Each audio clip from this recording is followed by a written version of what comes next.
জুলাইয়ে নতুন অর্থবছর শুরুর পর ছাত্র জনতার অভ্যুত্থানে ৫ আগস্ট আওয়ামী লীগ সরকারের পতন ঘটে। স্বাধীনতার পর এই প্রথম বাজেটের আকার আগের অর্থবছরের তুলনায় ছোট।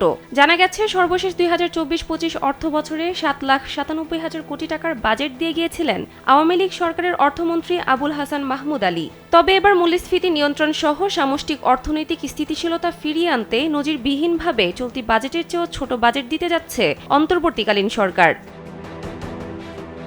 আগামী ২০২৫-২৬ অর্থবছর সরকারি ব্যয় ৭,৯০,০০০ কোটি টাকা নির্ধারণ করা হয়েছে, যা চলতি বাজেটের চেয়ে ৭,০০০ কোটি টাকা কম।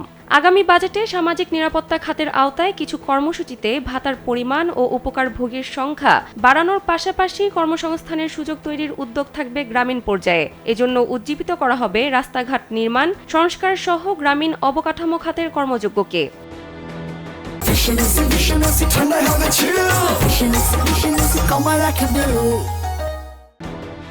অর্থ মন্ত্রণালয়ের সূত্রে জানা গেছে, জুলাই অভ্যুত্থানে বদলে যাওয়া বাংলাদেশের ভিন্ন বাস্তবতায় এবার সংসদের বাইরে বাজেট উপস্থাপন করা হবে ভিন্ন অঙ্গিকে। সংসদ না থাকায় ২০২৫-২৬ অর্থবছরের বাজেট রাষ্ট্রীয় সম্প্রচার মাধ্যমে ভিটিভি সহ অন্যান্য বেসরকারি গণমাধ্যমে একযোগে প্রচার করা হবে। সোমবার বিকেল ৪টায় অর্থ উপদেষ্টা ডক্টর সালেহউদ্দিন আহমেদের বাজেট বক্তব্য সম্প্রচার করা হবে। এই বাজেটে আয় ধরা হচ্ছে ৫,৬৪,০০০ কোটি টাকা।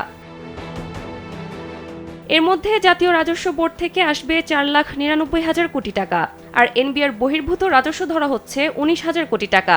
এছাড়া কর বহির্ভূত রাজস্ব আয় ধরা হচ্ছে ৪৬,০০০ কোটি টাকা।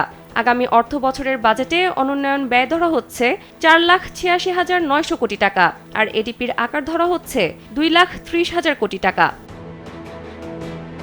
সবচেয়ে আলোচিত আগামী অর্থ বছরের বাজেট ঘাটতি ধরা হচ্ছে ২,২৬,০০০ কোটি টাকা, আর এই ঘাটতি মেটাতে অভ্যন্তরীণ ঋণের লক্ষ্যমাত্রা ধরা হচ্ছে ১,২১,০০০ কোটি টাকা।